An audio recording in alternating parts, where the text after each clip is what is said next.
una canzone, ma se leggo nel mio cuore, tanto parlerò di voi.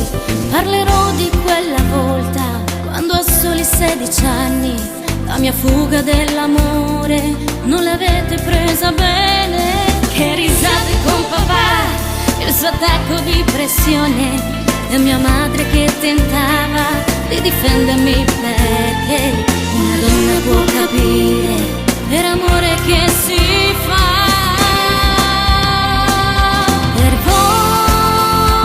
Per voi, una canzone, due parole, solo per farvi. L'importanza è la famiglia, essenziale nella vita. Grazie a voi, grazie di tutto, che mi avete dato vita.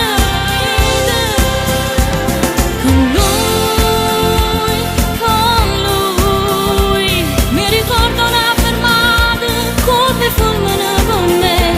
E vi ho reso pure nonni e maschietti, e posso dirlo, e mi sento già completa, piena di felicità.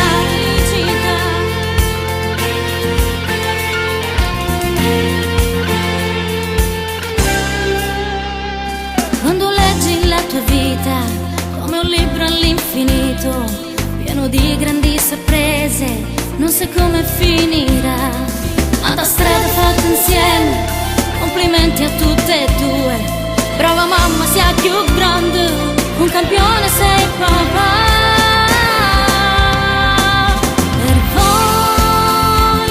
Per voi, una canzone, due parole, solo per farvi. L'importanza è una famiglia, essenziale nella vita. Grazie a voi, grazie di tutto, che mi avete dato vita. Con lui, mi ricordo una fermata, come fulmine con me. E vi ho reso pure nonni e maschietti, e posso dirlo, e mi sento già completa, piena di felicità.